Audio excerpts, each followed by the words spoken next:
Hey guys, good Wednesday. Let's dive in. This is our Systems of Equations unit, video 2, Solving Through Graphing. Random fact, Superman originally could not fly. He actually got his flying power because animators were going to start a cartoon about Superman, and he could super jump, and they didn't want to keep drawing him bending down all the time to jump. So instead, they just made him fly, and he got a new superpower. Kind of ironic, isn't it? All right, today we're going to look at solving systems through graphing, which is really just reviewing some skills we'd already done.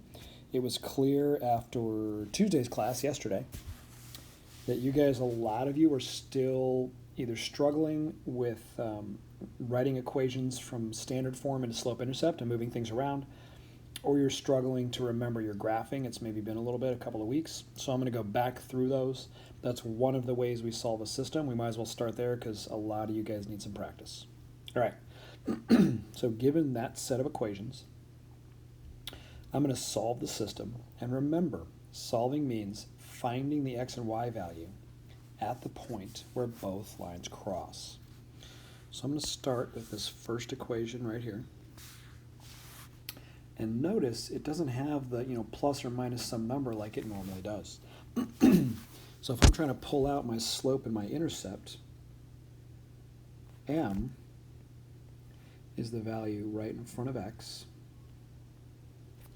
And so that's just going to be -1. If you don't see a number, there's always the invisible coefficient 1 in front of any variable. So it's -1. But when I try to pull out my b, I don't see anything. So this is a good example problem to point out. If there is nothing there when you're in slope-intercept form, there actually is something there. And the question is, what can you add without adding anything? Hopefully some of you guys are saying, oh, 0. I can add 0. So saying -x plus 0 is exactly the same as saying -x. So it turns out I do have an intercept. When it's not written, it's 0. Notice the difference on this problem, though. The unwritten coefficient in front of x, that's -1 because you're multiplying times the variable. So what number can you multiply with x and still have x? That has to be 1. If you mistakenly think of a 0 for that slope, 0 times the x, if it's invisible or not, is going to kill the x, and it's going to change the equation. So it's got to be a 1. The coefficient you don't see in front of any variable is always 1.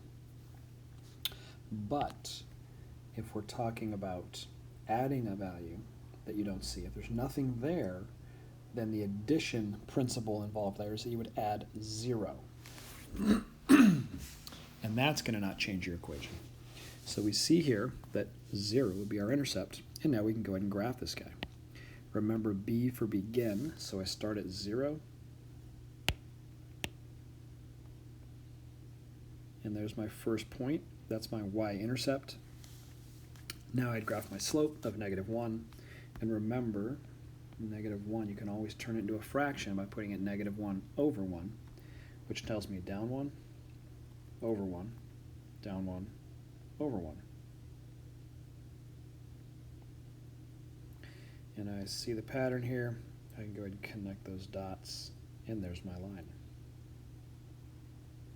Okay, at this point I'm halfway home. I've got one line, I need 2, because to solve the system is to find out where they cross. So I'm going to do the exact same thing on this second equation. I'm going to pull out my slope, or m, which is -2, and remember you can just put it over 1. Then I'll pull out my b, or y-intercept, which is the number 1 this time. And I start with b for begin, my y-intercept. Remember, I should write that out. It's the y-intercept. A few people, I think, are getting confused with the other axis, which I'm not going to name right now, so we stay on y in our head. The y-intercept is 1, so I go up to 1 and graph that point. From there, I do my slope, the m, and that's -2 over 1, which tells me down 2 over 1. Oh, and I think I see where my lines are going to cross. Down 2, over 1. And there we go.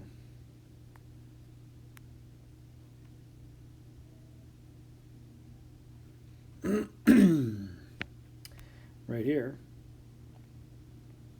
I see my lines crossed at that point. Okay, I have found my solution to the system. However, on a quiz or a homework, if you stopped here and moved on, you would lose points because you haven't yet identified what your solution is. My solution is at the point 1, negative 1. Because that first value is always the x, the second one's the y value. Whoops. As I say y, but I write the number. Okay, so identifying the x and the y value now gives us our solution. That's what you need.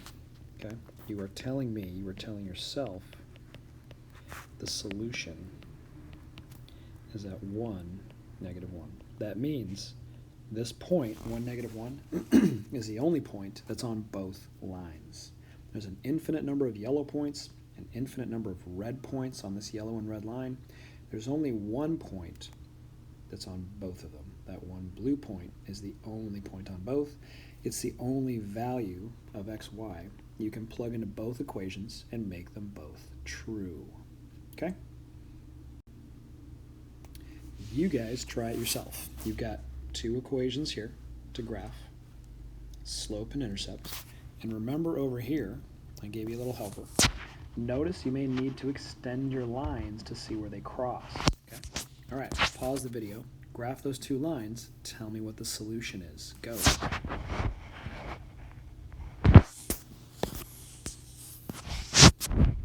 All right, we're back, and I think I probably should write out slope-intercept form because I've been neglecting to do that. It might help you guys. Okay, it's the y equals mx plus b form, where m is slope, b is our y-intercept. All right, equation number 1, I'm going to rewrite the second equation and move it down here so it's easier to work. Okay, that's just your second equation. I just copied it. Now we've got a little bit of room so you can see what I'm doing. Right there's my slope, or my m.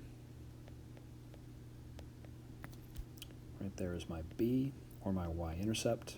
So I'll start with that first line, E yellow. B is 2. Go right up there. Oh, I've got some little dots here, I noticed. Kind of giving it away before we actually solve it, huh? And my slope is 3 halves. All right, so 3 halves would mean I go up 1. I don't have a pen going. Up 1, 2, oh, and I kind of went off the graph here. 3, I'm wondering if it might have thrown you guys, hopefully not. And then over 2, and I end up out here a little bit off the graph. But I still got my slope, so I'm going to connect and draw my line. Kind of go up through my writing. Line number 2, there's my slope, or m. There's my y-intercept, or b. So always start with your b, negative 2 on the y-axis. We always go on the y-axis. And then my slope is negative 1/2, so it's down 1 over 2. Remember, the negative number tells you up or down, and negative means down. And then the bottom of that slope fraction is always to the right. So I went down 1 over 2. Connect those 2 dots. And problem, those lines are not touching. Did you guys figure it out using the little special hint? Probably it's common sense, right? I bet you guys saw it. So since I originally went up 3 and over 2, I see that I've got to extend my line the other direction. So I'm going to go down 3 and over to the other direction to extend my line. I can see that it needs to continue over here, so I'm just going to continue that line the other direction. Likewise, you're probably seeing you got to do the same thing on your other line. Instead of going down 1, right 2, I'm going to go up 1, left 2 to continue that pattern and continue my line the other direction. And that gave me my solution. There it is, the point where the lines cross, which is at x value -2, y value 1. And there's our solution. That is the one xy value that makes both equations true if I plug it in, and it's a point on both lines. Okay, so again, if I plugged in the -2 for that x value and the 1 for that y value on that first equation, those twos cancel, leaving just -3. So I'd end up with 1 equals -3 after the twos cancel, plus 2. -3 plus 2. Oh, look at that. I did not do that on purpose, guys. I made an actual mistake here. Okay? Did you notice? I bet some of you did. I wasn't watching. My y value is not 1. A y value of 1 is up here. Y value down here is -1. I wasn't paying attention. And when I checked my solution by plugging it in, I didn't plug in the -1 for y. And so what should have been a true statement wasn't. It was a false statement. So we see the solution being plugged in helps us see as well if we got it right. If this was a quiz, I would have just saved myself from missing those points. That should be -1. And when I fill the negative in all the way around, now the solution makes the equation a true statement. It would also work in the second equation if I did that. They'd both be true if I did my math correct. There you go. Now, we're going to add on to that this piece with seeing an equation that starts in standard form. We're going to play around with some shapes first. I know, what the heck am I talking about? Let's see. This first equation right now is solved for the circle. Okay, and this is a circle, not a 0. When we say solve for, we mean that value is by itself, or in this example, that shape. What if I told you I wanted you to solve it, solve that equation above, solve it for the triangle? That would mean we need to get the triangle by itself. So if I took this guy,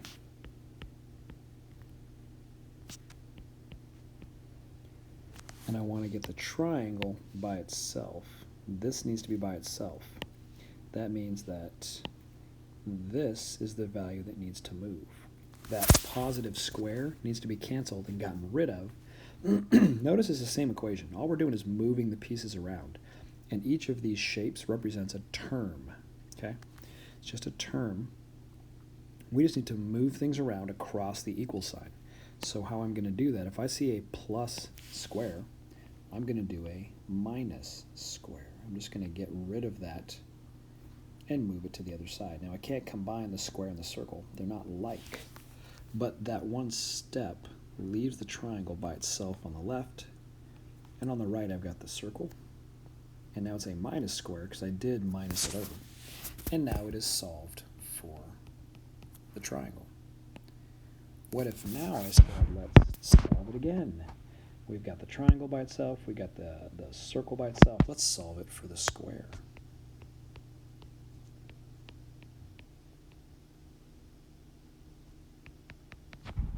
Well, we'll just take it as it is right now.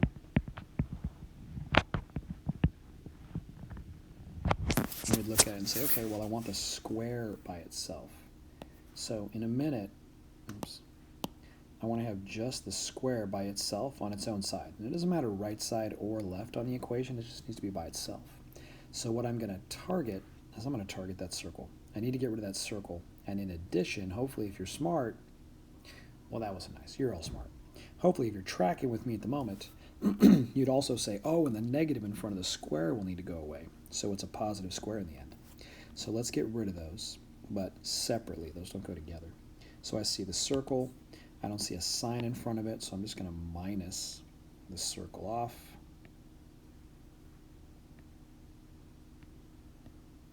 Same on both sides. Those guys don't combine, so now I have a negative circle. positive triangle, and what's left is that square. There you go. It's almost solved for the square, but let's go ahead and you can think of it as dividing off the negative like a -1, and you would just do every term that way. Another way to say that, as we've done in the past, is just flip the sign of each term.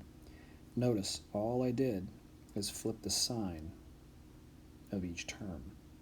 Okay, the negative square becomes positive, the positive triangle switched to negative, and that negative circle just became a positive circle, and now it's solved for the square. Okay, so notice, guys, hopefully that's making sense. When we talk about solving for something, solving for the square gets it by itself. Solving for the triangle just means get the triangle by itself and everything else across.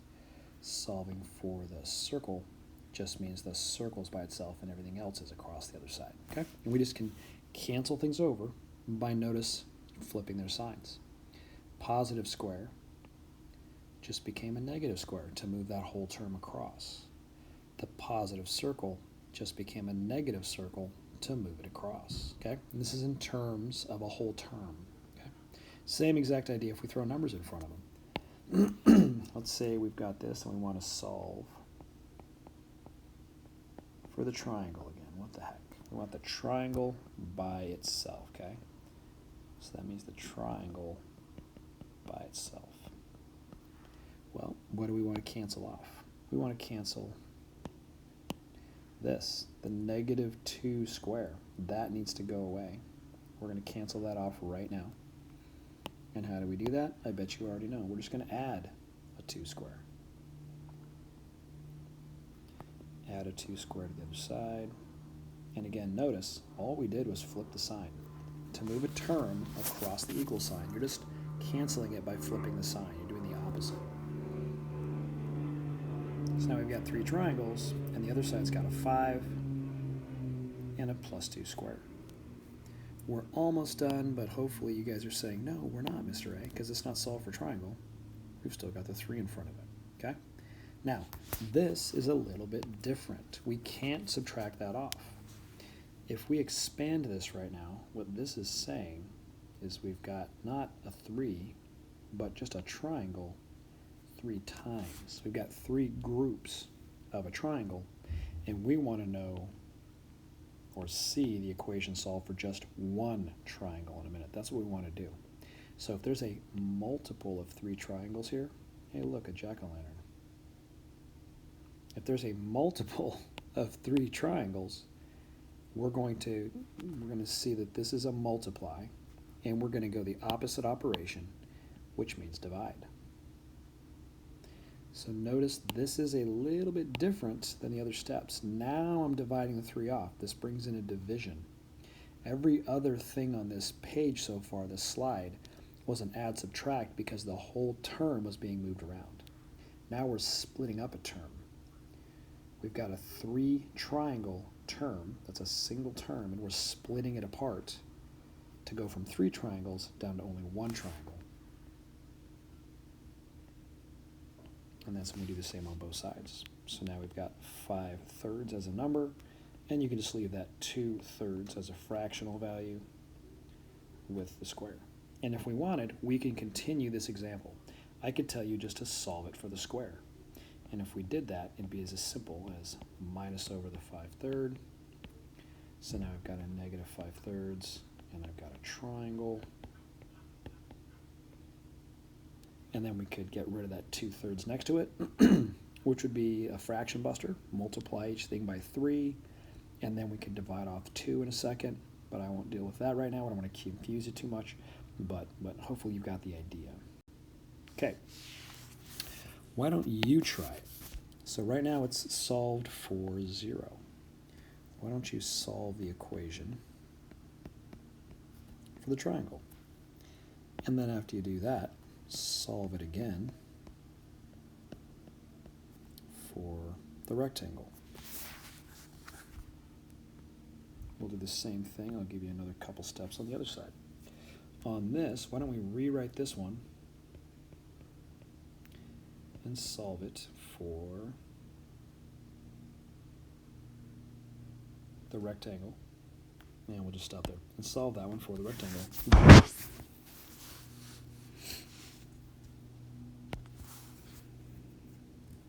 All right, hopefully you guys are seeing this is pretty easy stuff. If I'm going to solve for the triangle, all I'm going to do is add over the rectangle. It's a negative, so I'll do a positive. Same on both sides, and in that one quick step, I've got this. Okay, one step, and I'm solved for the triangle because it's by itself. Another way to say it is, we know what that triangle equals. It equals a circle plus a square. All right, from there, let's solve it for the rectangle. And again, all I need to do is get rid of that circle, do the same on both sides, and now I've got a negative circle plus a triangle and a rectangle by itself. And so now notice it's solved for the rectangle because the rectangle by itself. Another way to say that is I can tell you what a rectangle equals. A rectangle equals a negative circle plus a triangle. Okay, it's kind of the combination or the total of one rectangle. We can think of it as both things. Okay. Now on the other side, it's the exact same piece, but you also need to split off the coefficient. So to solve for that rectangle, we're going to get rid of the triangles first. Okay. Start with the term that's by itself, so we would do that. And in that one step, we've now got the rectangles, and we've got these other two shapes.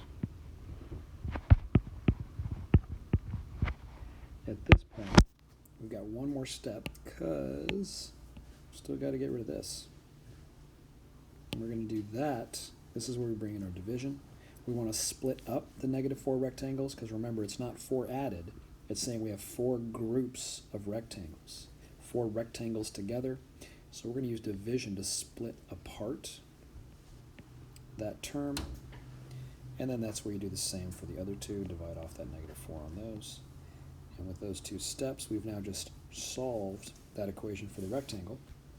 The -2/4, that's just -1/2 with that little diamond guy. And then the -3/4, those will cancel, which means +3/4 of a triangle. And something else I may not have pointed out clearly yet, these are all the exact same equation, same values. It's just moving stuff around to make it look different. But all 3 of these versions are the exact same equation with the exact same values. Okay, you could think of each shape as a variable, and whatever a triangle represents, it's the same thing in all those equations. Same thing on the other side. These are exactly the same equation. We're just playing around with how it looks. We're just moving terms back and forth across the equal sign, and it's the exact same thing, just represented different ways. All right, how the heck does that apply? Well, let's look. Right here, if we're going to have equations, and there's example 1, notice what we're aiming for here is we're going to solve for y. Now, it's not that y is any better than x, or like x is like, like we want to pick on x because we're bullies. It's just that we graph equations in slope-intercept form if they have y equals.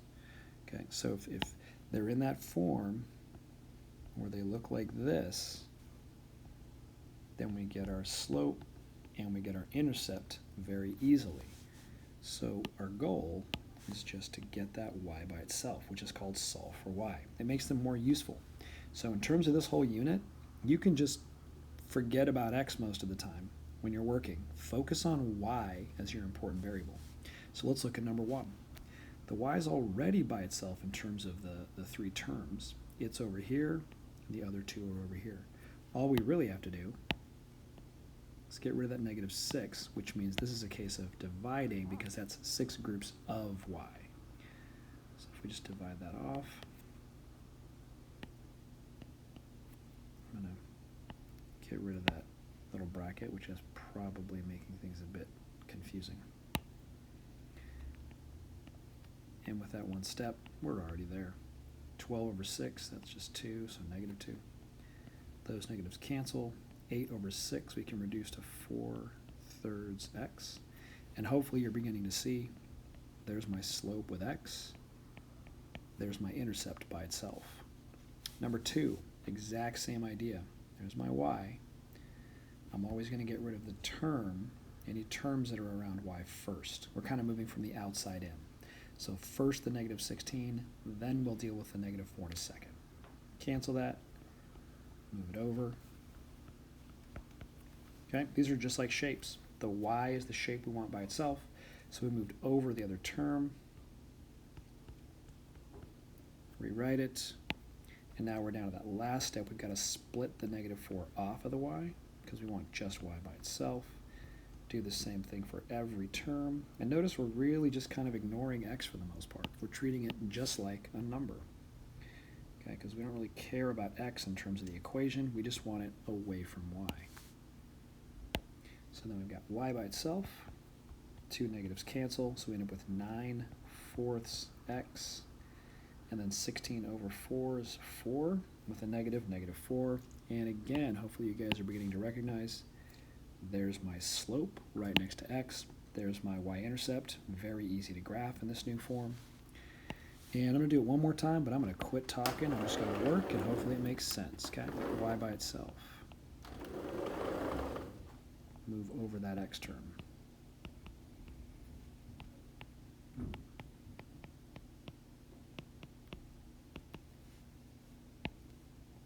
Divide off to split apart those.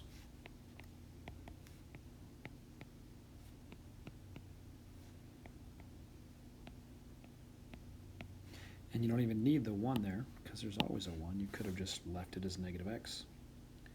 There's my slope. There's my intercept. That's why solving for y is so useful.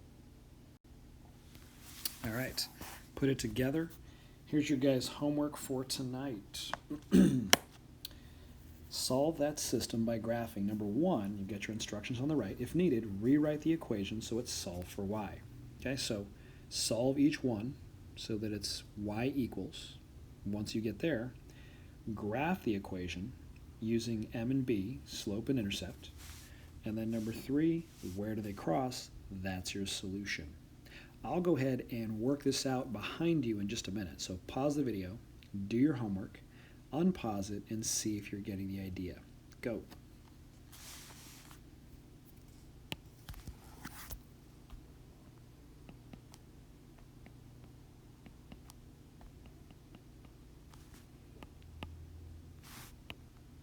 I just moved your equation over. Just makes it easier to work and solve in a minute here. All right, let's take a look. I'm going to target the y by itself, so I'm actually not going to do anything about y. I'm going to target the stuff around it. Cancel over that 2x.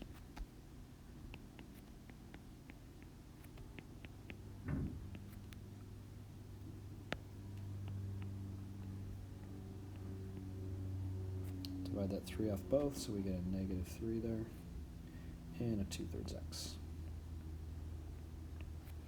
I made this problem up in my head before I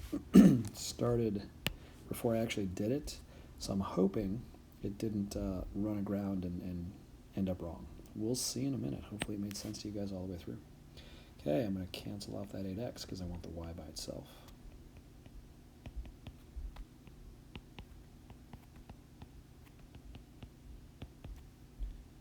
Now I'm going to split apart the 6 and the y to get the y by itself. Each term, I have to cancel each one. 18 divided by 6, 8 over 6. I'm going to reduce that to 4/3. It's going to make my slope graphing a little easier in a minute. And here are my 2 equations rewritten into slope-intercept. Step 1, done. Step 2, graph them. Okay, let's slide down. I'm going to copy these guys.